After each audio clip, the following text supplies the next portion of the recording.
Hello everyone! I've got a lot of movies to cover this time, so buckle up because we're gonna try to keep this rolling. Here's what else I saw in August that I haven't already told you about, starting with movie number 1, 1949's Prince of Foxes. In Renaissance Italy, Tyrone Power's glib, noble impostor is sent by his boss, Cesare Borgia, Orson Welles, to arrange a marriage that will help expand his authority.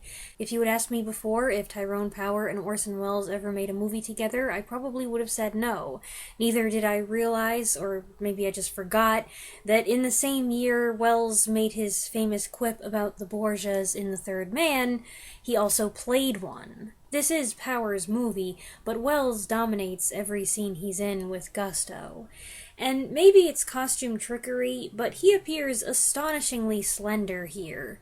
Tunics and tights are unforgiving, especially if you've got extra weight, and I wonder if this was Welles at his slimmest. This wasn't as much of an adventure as I'd expected. I love me a good Tyrone Power swashbuckler, like The Mark of Zorro, The Black Swan, Captain from Castile, and this is more about political drama and court intrigue.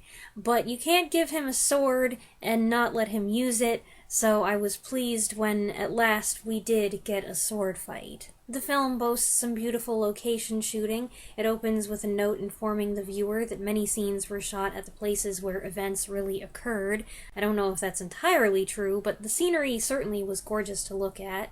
The movie also features Wanda Hendricks looking angelic, Everett Sloane as a wily assassin, and Felix Elmer as a lovely old nobleman with a pretty young wife and a stronghold that Borgia is hungry for. Movie number 2 is 2016's 24 by 36, a movie about movie posters, a crowd-funded documentary about the rise, decline, and resurgence of movie posters as hand-drawn, painted, or screen-printed works of art. Included are interviews with artists and collectors alike, along with numerous examples of great posters from the last 100 years. The artwork in some of these featured posters has been animated slightly, which is a very cool extra touch. It's an interesting and informative documentary. It tells you a lot about the artwork, but also film history in general. So it's worth checking out even if you don't collect movie posters. Movie number 3 is 1950's Whirlpool. Gene Tierney plays a psychoanalyst's wife who is caught shoplifting by a man, Jose Ferrer, with hypnotic talents. He helps her out of trouble and then pursues an acquaintance with her, claiming he can cure her insomnia. And I don't want to say too much more about the plot. This was a follow-up of sorts to 1944's Lara, a movie I love. It's got the same director, Otto Preminger, the same leading lady, Gene Tierney, same costume designer, Oleg Cassini, same composer, David Raksin, and various repeated elements and themes.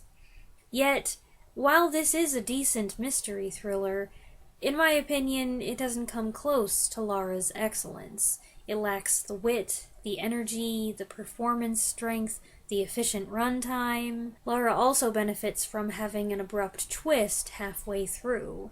Not every movie has to have something like that, but it is certainly something that makes Lara stand out, and there really isn't a jolt like that here. That said, the plot is interesting. Tierney is always a pleasure to watch, and Ferrer's character is an unusual one. He seems like he might be decent, but he's awfully slick. The movie also stars Richard Conte as Tierney's husband, Charles Bickford as a homicide detective, and Barbara O'Neill as a neurotic patient. Movie number 4 is 1933's Damaged Lives. A few weeks ago, I reviewed The Man from Planet X, directed by Edgar G. Ulmer.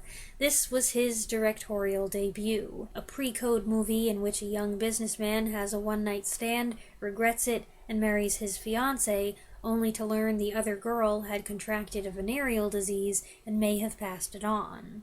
This is a bit different from our usual fare. The film is rough around the edges, I would say, but it's pretty well shot with some cool interiors. The acting, while a little dated, is okay, and the tour of the syphilis ward still has shock value. It's always surprising to see what they could get away with before the code, but the story here is compelling, a cautionary tale that argues in favor of monogamy. Movie number 5 is 1953's The Net, also released as Project M7. This British film, directed by Anthony Asquith, focuses on a team developing a new supersonic aircraft. James Donald's pilot is chomping at the bit to take it up for a test flight, but others push for a remote-controlled preliminary run. I thought this was going to be more science fiction than it was. Granted, as soon as I saw Asquith was the director, I should have abandoned that notion. He didn't do sci-fi. There is some cool footage of the aircraft, but primarily this is a drama about high-strung scientific types with clashing egos, and accordingly, it moves a bit slow. The ending's exciting, though, and I promise I didn't know this when I put it on. Herbert Lom does have a supporting role. His character seems a bit smarmy at first, putting the moves on his teammate's neglected wife, played by Phyllis Calvert, and I thought, oh no, he's gonna be a cad, but he turns out to be decent after all. He was very attractive here, in my opinion, and mark this down as another movie where he plays the piano. Movie number 6 is 1958's The Two-Headed Spy, a World War II espionage thriller directed by André de Toth. Jack Hawkins plays a British man who has spent decades undercover in Germany, working his way up the military ranks to an exalted position on Hitler's general staff. He's been able to pass information to the Allies, but the Gestapo is starting to get suspicious. I found it unusual to see Jack Hawkins in a starring role. I've seen him in many movies, but he's always a prominent supporting character.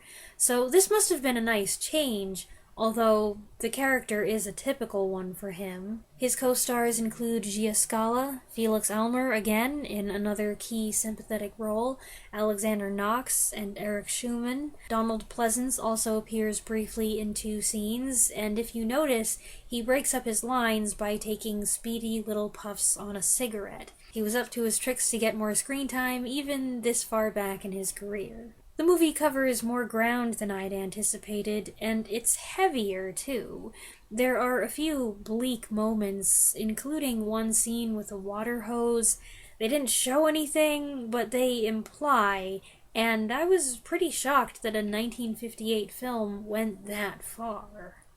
Movie number 7 is 1971's The Plot Against Harry. Harry is a Jewish gangster who's just been released after serving 2 decades in prison.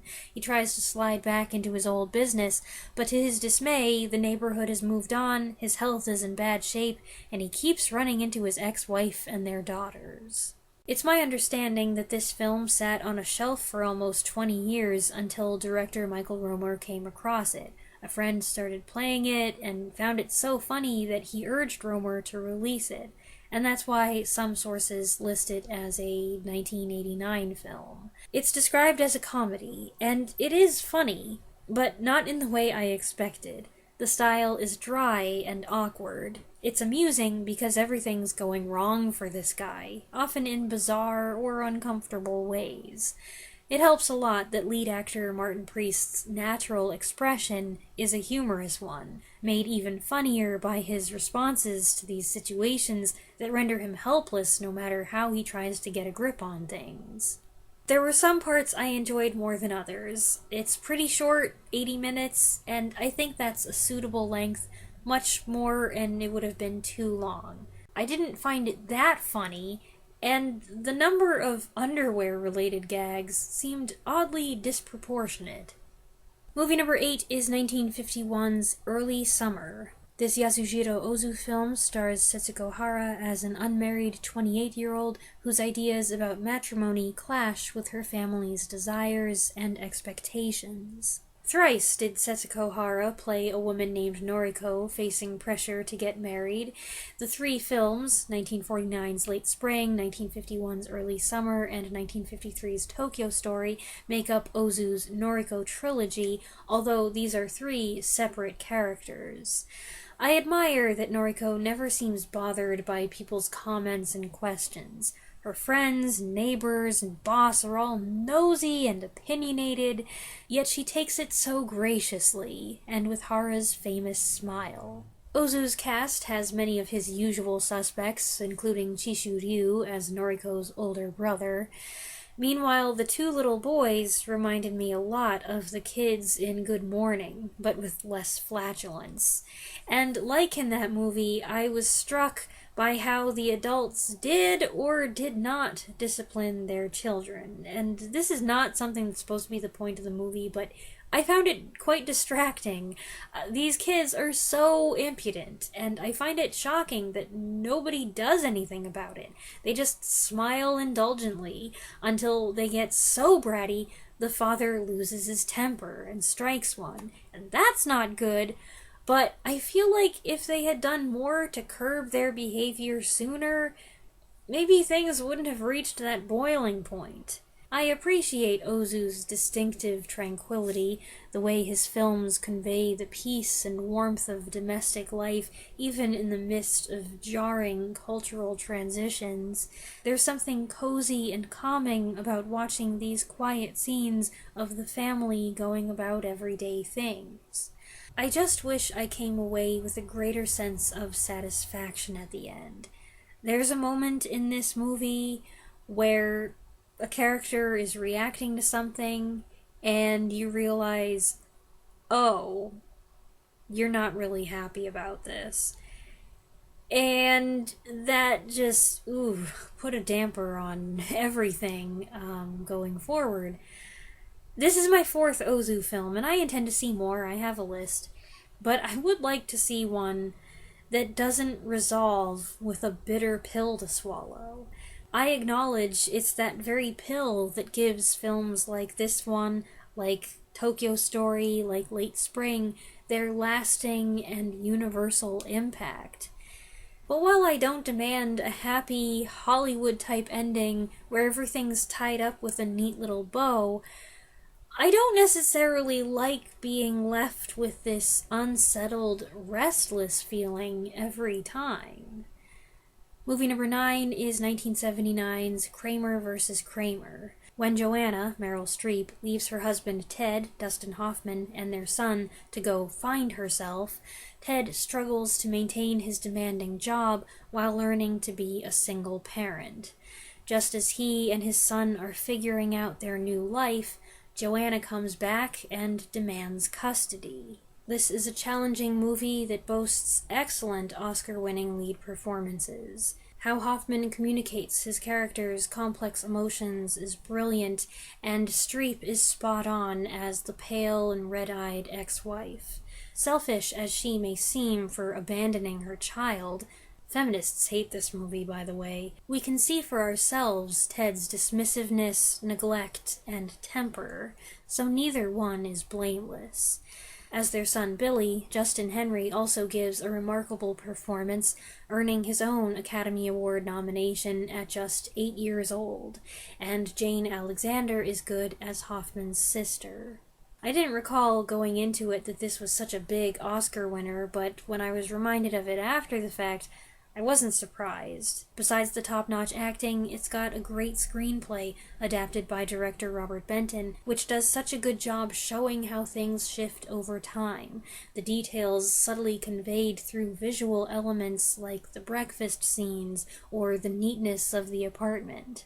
Overall, this is a heavy movie. There is some comic relief. One of these moments is a nude scene, and it is funny, but considering the movie was on YouTube with just a PG rating, I was pretty shocked by that. Seems YouTube's got its own rules for its own movie channel. I also didn't anticipate that this would make me cry, and how much it would make me cry. every time Ted got emotional, it made me tear up. And then I just lost it during a scene between him and his son near the end. Movie number 10 is 1974's The Enigma of Kaspar Hauser. This Werner Herzog-directed German film is based on a true story of a man who was kept chained in a basement for years until he suddenly appeared in Nuremberg in 1828. He was barely able to walk, talk, or eat normal food, and became known as the Foundling. A couple months ago, I found myself on one of those random Wikipedia rabbit trails doing a deep dive on famous wild children and children who grew up in extreme captivity. I learned about Kaspar Hauser's case, and I came across this title, and I wanted to check it out to see what Werner Herzog did with it. Regarding the unanswered questions, Herzog hazards a few theories and explanations, which may or may not be accurate. But the bulk of the film is about Hauser learning to be a person and adjust to a curious society. It is a story that begins and ends in sadness, but it also has many heartwarming moments. The boy patiently teaching him, the woman offering her baby, the older man taking him under his wing. And what really elevates these scenes is star Bruno S.'s touching performance. Bruno S., as he is credited, was a street musician and artist with his own mysterious origins, who only appeared in a handful of films after making his debut here. He plays Kaspar Hauser with gentleness and childlike innocence, eventually emphasizing his untainted worldview over his primitive behavior. And it's neat to watch his progress as he picks up rudimentary skills, learns about people, discovers music, tries to figure out religion, logic, and social mores. He learns to understand and interpret his own thoughts and feelings and his dreams, and this leads him to ask if he is happier now than he was before. My mom and I both really liked this movie. There are certain aspects that call to mind The Elephant Man, which is also based on a tragic true story of a man doomed to be out of place in society. But I didn't find this film nearly as heartbreaking and difficult. Movies number 11, 12, and 13 are 3 separate films, which is why I'm counting them this way, but they make up the Worricker trilogy. Page 8, Turks and Caicos, and Salting the Battlefield. In this British trilogy released between 2011 and 2014, Bill Nighy stars as Johnny Worricker, a man with a messy personal life who has a secretive job in the civil service. When a file is unearthed that links the Prime Minister to an illegal detention and torture center, Johnny finds himself on the outs for his non-compliance in the cover-up.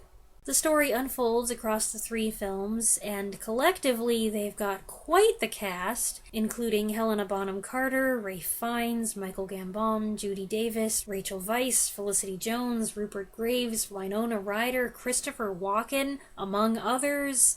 It's fun to see all these stars gathered, although few of them get to interact with each other. Bill Nighy is the common denominator, and if you're a fan of his, you'd probably like this. He is his unique, entertaining self, albeit a little less quirky than he sometimes is. This is a drama, after all. But the character's got a gentle sweetness that's appealing, and there are some moments of humor. There are several snide and disdainful remarks made about Yankees, and the first film seems particularly heavy-handed with the F-bombs, delivered with humorous emphasis in posh accents. It's kind of an espionage thriller with tailing and chasing and underhanded dealing and some murder, but there isn't much action. It's more of a people talking, sometimes shouting kind of thriller. I did find myself losing the thread near the end of the second part. I got back on the horse for 3, and I think I stayed on for the most part, so it was fine, but ultimately, this trilogy left me feeling dissatisfied, and my parents concurred. It has a jaded, cynical tone, and by the time you get to the end, you're left with the impression that no progress has really been made on any front. Bill Nighy was great. It was fun to see all these famous people pop up, and I think I liked the trilogy in a general way, but not completely. I probably wouldn't watch it again. Movie number 14 is 2002's We Were Soldiers. It's 1965, and American paratroopers are about to have their first face-off against the Vietnamese. They're dropped into the landing zone and quickly find themselves cut off and surrounded. Mel Gibson leads the men and the film as Colonel Moore, an excellent soldier who's determined to stay with his men and rally their spirits.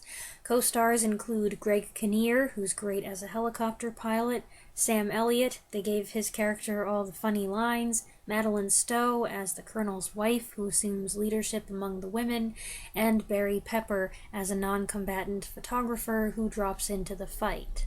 It's got kind of a lengthy preamble, but this serves to set up personalities and relationships, which the film won't have time to do later. Combat starts as soon as the boots hit the ground, and from there, things move fast, and the movie does not skimp on harsh realism. There are a couple particularly gory visuals that I doubt I'll be forgetting. Intercutting the action are a few sequences of the wives back home dreading the arrival of Western Union telegrams, and the film also shows parallel scenes of the Vietnamese soldiers, reminding the viewer that the enemy wasn't just a faceless entity. On both sides, men fought desperately and suffered agonizing deaths. I really liked this movie. It's heavy-hitting, it's well-made, it covers a lot of emotional ground, and that does make it kind of an exhausting experience. But it did several things extremely well, and I appreciate that while it shows the horror and heartbreak of Vietnam, it also magnifies moments of heroism in the midst of the nightmare. Movie number 15 is 2010's The Next 3 Days, which stars Russell Crowe as a man whose happy life with his wife and son is turned upside down when she's arrested and convicted of murder. With no hope of acquittal, Crowe desperately searches for another way to get his wife back. It's a good thriller, especially tense in some spots. It has strong performances from Crowe and Elizabeth Banks as his increasingly distraught wife, and Ty Simpkins playing their 6-year-old son was good too. The supporting cast includes Brian Dennehy, who gets very few lines, while Liam Neeson and Daniel Stern appear in just one scene apiece. My issue with the film was that I spent most of it thinking, I don't like where this is going. I had thought that his mission would be to prove his wife's innocence, figure out who committed the murder all by himself. But nope, he's going for a jailbreak. The thing is, this character is just a regular guy. He's a college professor. He has no criminal experience or know-how. So, as he plunges into increasingly risky situations, his greenness is bound to get him into trouble, and it does. And I also wasn't on board with his plan pretty much from the start, so I couldn't decide if I would rather he succeed, because he's the protagonist, and I do want things to work out well for these people, or if I wanted him to get caught because I didn't agree with what he was doing and I didn't like some of the things that were happening as a consequence of it. And because of that, and also his ineptitude, it didn't seem right for him to get away. He deserved to get caught. I don't know, but that tension made for a gripping final act. And it turned out to be a good movie, just stressful, which was the purpose. Movie number 16 is 2023's The Last Rifleman, a drama inspired by the true story of Bernard Jordan. Pierce Brosnan plays Artie, a 92-year-old war veteran who, following the death of his wife, escapes from his nursing home to travel to Normandy for the 75th anniversary of D-Day. It's a touching movie, and coming shortly after we watched We Were Soldiers, which left a strong impression on my mom, this led her to ask why I kept showing her such sad movies. I'm sorry, Mom, I wasn't doing it on purpose. There were 2 films released in 2023 that told a similar story. The other was The Great Escaper. I believe it is about Bernard Jordan, and it stars Michael Caine in his final performance before his retirement. That's the one I heard of first. By most accounts, it's excellent, and I would really like to see it, but every time I look it up, it's not available to watch anywhere. It hasn't been added to any streaming service, and I don't think it's been released on any physical media in the US. This movie, however, was on Prime. Pierce Brosnan is very good here. He gives a fine performance, but despite makeup and prosthetics, or maybe because of them, I couldn't ever completely forget that he's 20 years younger than his character, which prompted me to wonder why they cast someone so young who would have to spend hours in makeup every day when they could have cast someone who was closer to the target age. And then I considered the other D-Day veterans that Artie meets, played by the late John Amos and Jürgen Prochnow, who both somehow look younger than him, even though their characters should be older. Artie was just an underage kid on D-Day, and by my figuring, the German should be closer to 100, possibly more than 100, and yet, thanks to Jürgen Prochnow looking so good for his age, which was 82 here, he looks younger than the heavily made-up Brosnan. Do you follow me? So the age thing threatened to become a distraction, but none of it hurt the performances, and the important thing is that it's a nice story. Artie is compelled to make this risky journey to a place that's haunted him his whole life. His many difficulties threaten to hold him back, but along the way he encounters strangers who give him a hand. There was something at the end I found confusing, but ultimately it's a feel-good tearjerker. Movies number 17 and 18 go together as they're two adaptations of the same novel, The Lathe of Heaven by Ursula K. Le Guin, which I have not read and wasn't familiar with. Set in the future, the story is about George Orr, a young man suffering from bad dreams that somehow become reality. He goes to a psychiatrist for help, but the doctor soon begins using George's ability to his own advantage. And what follows is kind of a diabolical tug-of-war with apocalyptic overtones. This was a little project that I had, and I watched the 1979 TV movie first. It stars Bruce Davison as George. He's effective and compelling as the unwilling guinea pig, just a regular guy with a strange ability. Kevin Conway plays the psychiatrist, who seems sympathetic at first, but things get tricky.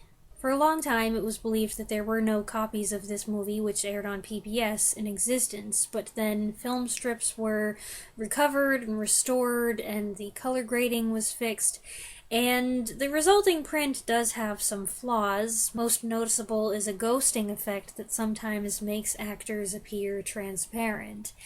It's oddly fitting, though. Initially, I was surprised at how quickly the story moved from one phase to the next. And then that turned out to be just one of many surprises as things get more and more bizarre as a product of the psychiatrist's dream suggestions. I admit I reached a point when the movie became so surreal and abstract that I felt lost. I couldn't explain what was happening in the last 10 minutes or so. In certain ways, this reminded me of some other sci-fi films of the same time. One was the 1974 apocalyptic ant movie Phase 4, which also has a climax with trippy, confusing imagery. And another is 1979's The Black Hole, with its bizarre, vaguely symbolic ending. I didn't really like either of those movies. The story's a very interesting concept, and the places it takes that concept are wild and dark and intriguing. The style of the execution didn't necessarily appeal to me, but let's see how the other adaptation compares. The 2002 version stars Lucas Haas as George and James Caan as his dream therapist, and in some ways, it's a clearer film. Literally, the picture quality is better, making it easier to appreciate the updated futuristic elements, plus the costume changes are more exaggerated. I would say that the older one leans more on apocalyptic imagery, whereas this one leans more on dystopian imagery, mimicking other dystopian films of this period. There are more details here, and some things are fleshed out. I don't know what's in the book, but this later version introduces a doorman/friend, played by David Strathern, and George's relationship with his legal counsel, played by Lisa Bonet, has a new element. Yet I found that clarity and expansion only take us so far. Again, there was a point where it lost me, and I realized there were many things that were actually easier to understand in the older version.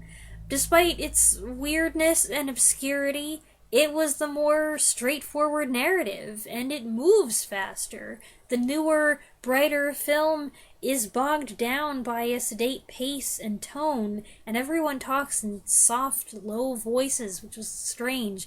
And just in general, the look of the thing and the feel of it is not nearly as memorable. This version does not depict the dreams on screen, maybe because the older one did, and it's a big loss. Those dream sequences gave the older film visual interest, plus they made good segues.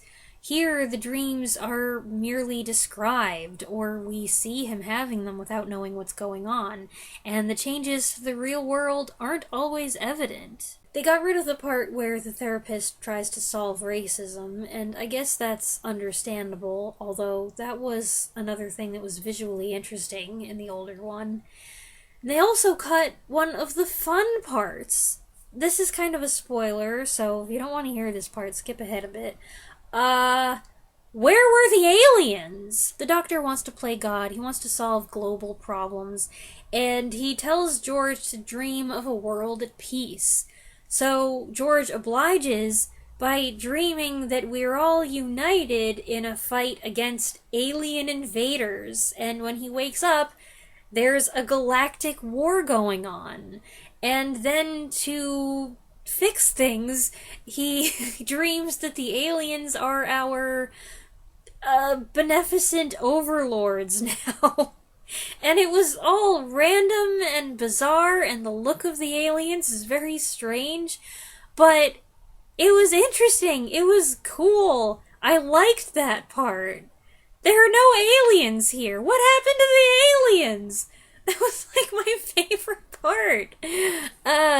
Lastly, this version has a totally different ending, which blew up my hopes that it would answer my questions about what went down in the other one. I still found myself confused, but under separate circumstances. So while the older movie wasn't exactly my cup of tea, the newer one was so lackluster that it did increase my appreciation for it. Movie number 19 is 1948's The Naked City, in which New York City detectives investigate the murder of a young model who was found dead in her bathtub. I hope you're still with me. There's been a lot of movies here, it's overwhelming, this is a long video, but this is a great movie, and I wouldn't want you to miss it. It's one of the earliest police procedurals, and it takes a unique approach, bypassing the usual opening titles in favor of an aerial shot of Manhattan, with producer Mark Hellinger introducing the story, cast and crew, and himself as our good-natured, omniscient guide. This is not a stale or stuffy docudrama. The film is steeped in realism, shot on location with genuine New Yorkers filling the scenes, while the main cast has colorful and engaging personalities. Barry Fitzgerald is awesome as the dry, worldly wise lieutenant leading the investigation, and he's paired with Don Taylor, who's also really good as his inexperienced partner. They and their fellow policemen have fun exchanges, and while moments of levity may sometimes be juxtaposed with acts of violence, nothing feels tasteless or out of place. The film, directed by Jules Dassin, has a lively flow with smooth transitions and a seamless blending of perspectives. It also features a thrilling chase scene boosted by sharp photography and Miklos Rocha's score. There are notes at the beginning explaining how the original complete film, once considered lost, has been painstakingly restored. The print we have now looks and sounds great, giving this superb detective film a new lease on life. And movie number 20 is 1947's The Lost Moment. Robert Cummings plays a publisher intent on getting his hands on a collection of letters penned by a famous writer who disappeared in Venice. Posing as a writer himself, Cummings secures a spot in the household of the 105-year-old recipient of the letters, only to stumble across a mystery involving her frigid, forbidding niece, played by Susan Hayward.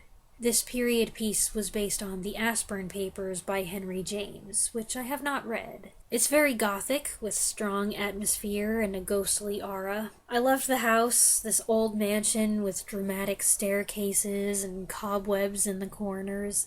I like the eerie way the ancient woman is shot, with a focus on her wrinkled, grasping claw, and I love the way the camera glides around the place. The photography is lovely, and the point of view occasionally makes you feel like a spectral voyeur spying on the living.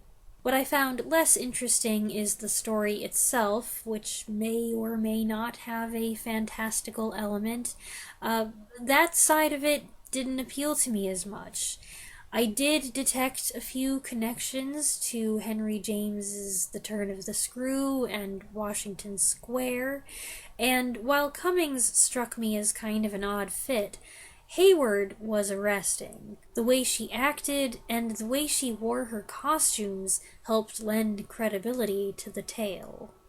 The film also features Joan Loring as a servant who forms a crush on Cummings, and Agnes Moorehead, caked in makeup. I had somehow overlooked her name in the main titles, so the whole time I never realized it was her playing the old woman. And that is what else I saw in August. I think we hit a new record high, and I crossed a lot of things off my various lists, so I'm happy about that. I hope you enjoyed this extensive video. You can find the titles I discussed here listed in the description with some links to the ones that are on YouTube, and I will be back next weekend with a new review. Thanks for watching.